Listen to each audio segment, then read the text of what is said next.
Hey guys, so for today's video, I'm going to be responding to your beauty community hot takes, your unpopular opinions. I asked you guys on my Instagram stories and my YouTube community tab to share your hot takes with me. So I'm going to be responding to as many as I can and letting you know whether I agree, disagree. We're just going to have a little beauty community discussion today. I feel like these videos always raise some really good, juicy, just interesting topics that we don't really talk about in a lot of my other videos. And I just feel like it's always a good opportunity to chat about some really important topics in the beauty community. So I have seen quite a few other YouTubers do videos like these. I believe the first one to do this in the beauty community was Emily Noel. So I'll leave hers link below. I also recently saw my friend Kelly Gooch do this type of video.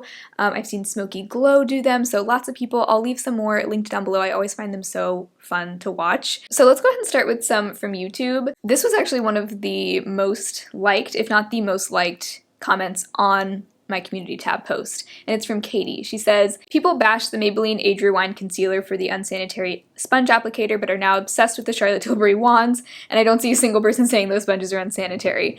Pretty sure I can use up my concealer faster than a liquid blush, bronzer, and highlighter. I actually love the Maybelline applicator, and I want equality and justice for everything the community said about it."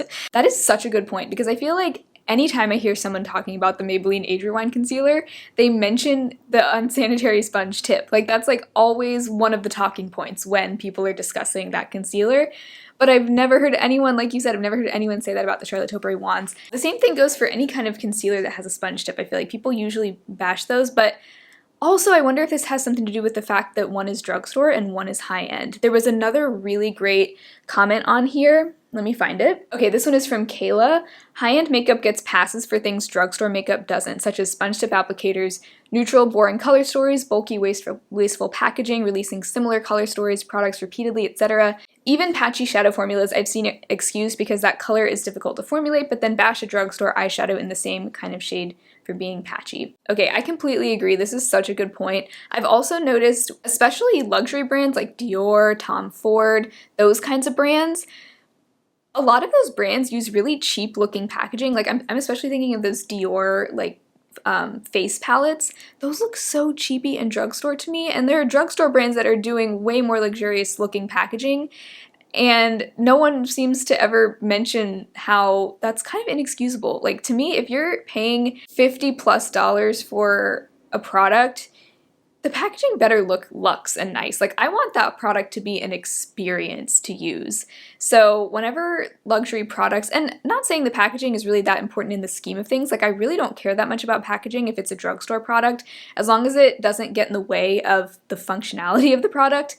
I really don't care if a drugstore packaging looks cheap.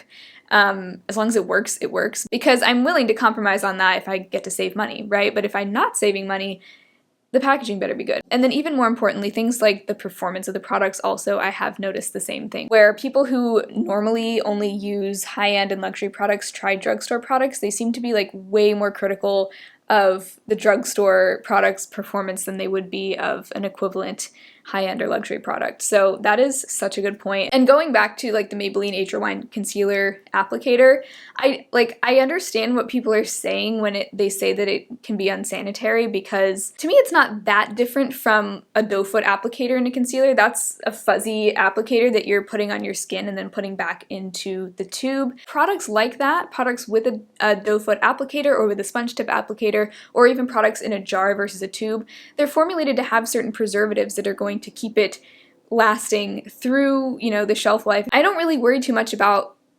those types of things being sanitary. As long as I'm putting it onto a clean face when I use it, I don't really see a problem. I do feel like sponge tip applicators for concealers, what bothers me about those is a lot of concealer would just kind of collect and sit in the sponge, and sometimes I worry that it might like dry out or just get crusty. But if that's the case, then more people should be saying the same thing about the Charlotte Tilbury wands. So anyway. Okay, so next one says, "The beauty community films makeup under studio conditions and not window light or other real-world settings. When you expect a product to look like it does on these films and photos and it doesn't, it's hard not to be disappointed or self-critical. Wishing the community would provide a more realistic view of how things look without the flashy lights and filters. Normalize what real skin looks like wearing makeup." I need to kind of unpack this a little bit because I both agree and disagree. So I do agree that beauty content should never have a filter on it of any kind. I think that's misleading, it's unethical, it's especially absurd when it's in like sponsored content. When you're showcasing products and reviewing them or testing them out, there should never be any kind of skin smoothing thing going on there. I do think though with beauty videos, it can be a good idea to color correct your videos if the goal of doing that is to make the video look more true to color. So let's say for some reason like the white balance in your video is off and it's making the products not really show up true to life. I think it can be a good idea to color correct so that the shades show up true to color, that kind of thing. Really the goal I think with makeup videos should be to make the products look as close to what they look like in real life as possible. So I agree with that wholeheartedly, but I do think there is a common misconception with natural light versus studio light. So right now I'm actually filming with a combination of natural light and studio light. I have a window off to the side and you know, I probably wouldn't have it open if I were actually applying products right now and reviewing products because it does kind of make the lighting a little bit unbalanced, but I like the light that it brings to my background, so I have that. But most of the time, it's just not feasible for me to use natural light in my apartment because our windows face north, so we don't really get any direct sunlight, which I actually really like. I think it's really good in the summer to not get direct sunlight because it doesn't get as hot in here. And also living in Seattle in the winter, our days are short, like very short. Sun comes up between like 8 or 9 a.m. and it goes down at like 4 p.m. for like the shortest days of the year. And it's also cloudy a lot of the year, so there's just no way I could use natural light here. Now in my last apartment, I actually had a really great window that got a lot of natural sunlight, a lot of pretty direct sunlight as well, so I took advantage of that and used that in my videos because I do think natural light can look really flattering in videos, but the downside of that, and this is why I'm actually so glad to not be exclusively relying on natural light anymore, is because I have way more flexibility in the times of day that I can film. If I decide I want to film at 11 p.m., I can just sit down and do that. I get to just turn on my lights, leave my camera settings as is. I don't have to adjust them every time I sit down to film to match with the lighting. I've still been getting the hang of my lights and getting used to the settings because I just haven't really used studio lighting a whole lot up until now. But in my opinion, I'm able to get a more lifelike and consistently lit video with using exclusively studio lighting and not using natural lighting at all. And here's why. Because when I used to use natural lighting, the sun does all kinds of different things throughout the day as it goes up and down. The temperature of the lighting will change. It'll go from being more cool tone to like suddenly being super yellow or super orange. Sometimes clouds will go in front of the sun, and so the lighting will be going up and down, back and forth all throughout the video. So oftentimes when I was sitting down to film a video, I would have to get up and physically adjust my camera settings like 4 or 5 times throughout the video, and parts of the video would be a different color than other parts, and it was hard to tell, well, which one does look more lifelike, which one is the more accurate representation of that color.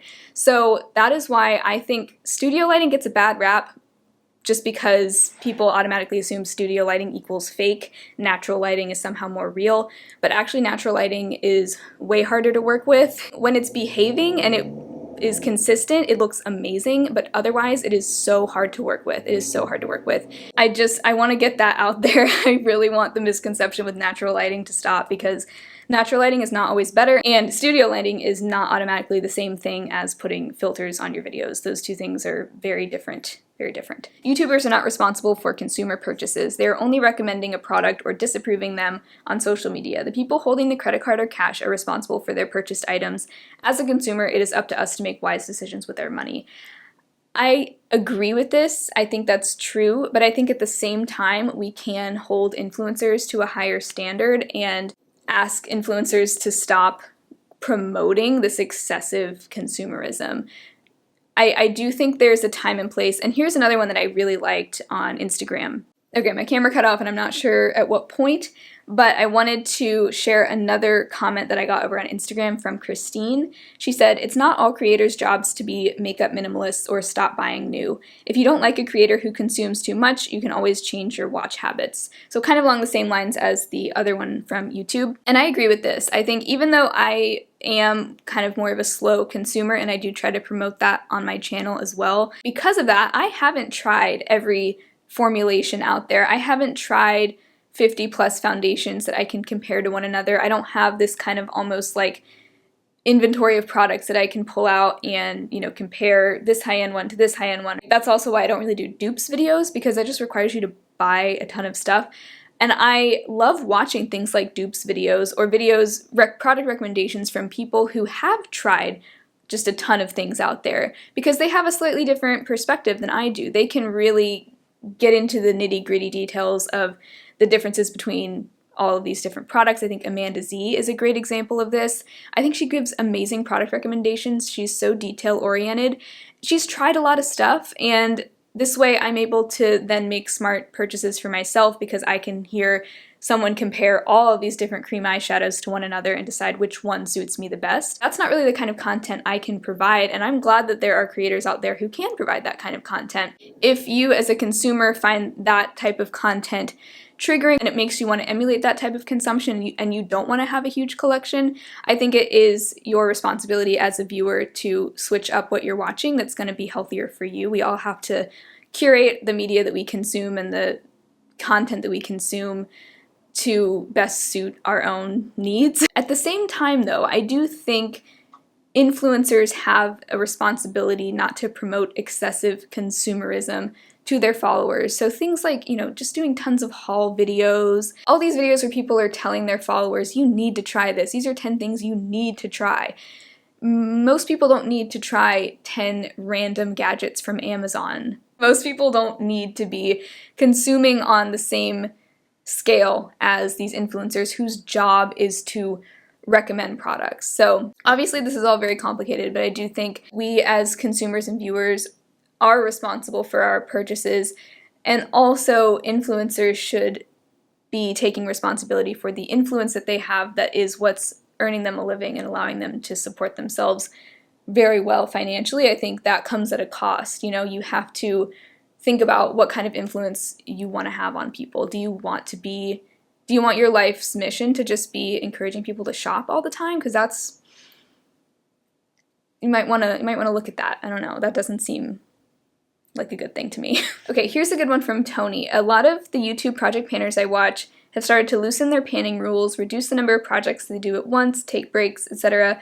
Maybe panning is best suited for a few years to change people's thinking and habits, but isn't a long-term endeavor. This is something I've been thinking about a lot, and I thought this was a really interesting take, because I've kind of been thinking the same thing lately. Like, I kind of took a break from panning for a couple of months because I just felt like it was no longer necessary for me to pan as aggressively as I had been for the past few years, and I just didn't want that to be all there is to my channel. You know, I do want the focus of my channel to always be on slow consumerism and just mindful spending, and I think project panning can be a really cool part of that, but for one thing, I don't think project panning is necessary for everyone. I don't think everyone is going to like it or benefit from it, and you can still be a slow consumer or whatever you want to call it without project panning. Like, that doesn't have to be the only kind of content I'm doing. So I've just been trying to branch out a little bit within this niche of slow makeup consumption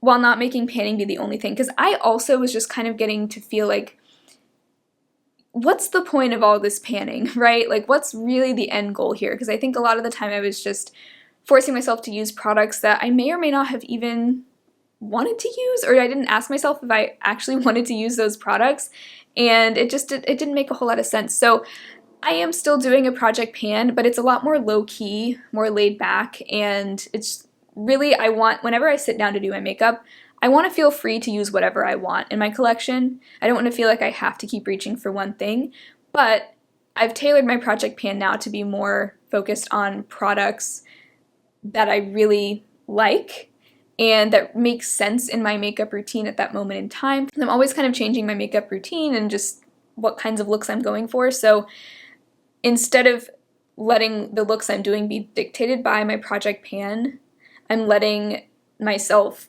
have all the creative freedom I want and picking project pan items that fit into that. So that's how I've kind of shifted my thinking about it. But a lot of other panners that I have watched have also been rethinking the way that they pan, and I think it's a common theme right now. I think, like, a lot of us panners have been doing this type of content for years now, and after a certain point it does beg the question, like, is panning something that needs to be done forever? I can kind of see myself and a lot of us panners naturally kind of getting to the point where panning is no longer necessary.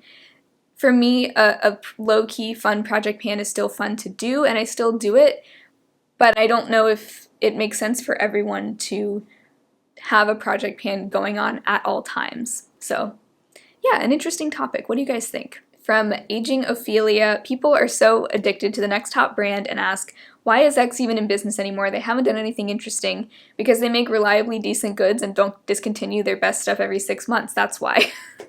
I love this. Okay, so completely agree. Also, I think, yeah, the commentary around new releases is always interesting to me. It's funny because people are so often complaining about all, like, just being burnt out with all these new brands, all the new celebrity brands, all these new releases that we can't keep up with, blah, blah, blah.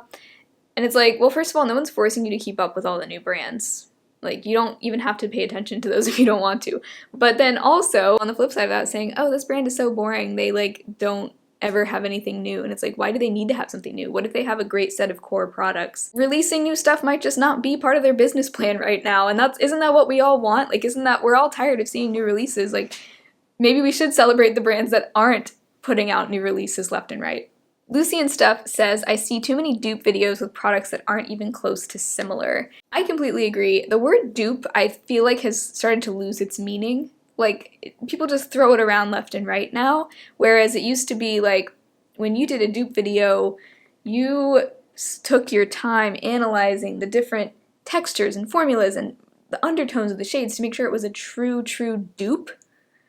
And now people will just be like, oh, well, oh yeah, this drugstore bronzer I happen to like better than this high-end bronzer. It's a dupe. And it's like, well, actually, maybe it's not a dupe. Maybe it's just a drugstore product you happen to like better than a high-end counterpart, but doesn't automatically make them dupes. But I think the reason is dupes videos are so popular, they get a ton of views, so creators naturally want to do more of those. So they kind of churn them out without really taking their time testing products to make sure they're true dupes. Also, if you want to really find a dupe for something, you're probably going to have to buy like 10 or more of that type of product to find its real dupe. And a lot of creators probably don't want to do that. A lot of creators probably, like, that's why I don't really do dupe videos, is because it requires you to buy a lot of stuff, and I don't want to be bringing in that much makeup. So if I happen to find a dupe, I'll share it. But I feel like true dupes are just not as common as people say they are. So I feel like this video is already so long and I haven't even gotten to the Instagram ones yet. But, oh, here's one that I just thought was funny. When influencers say, a lot of you have been asking, they should have to show at least one screenshot with someone indeed asking said thing.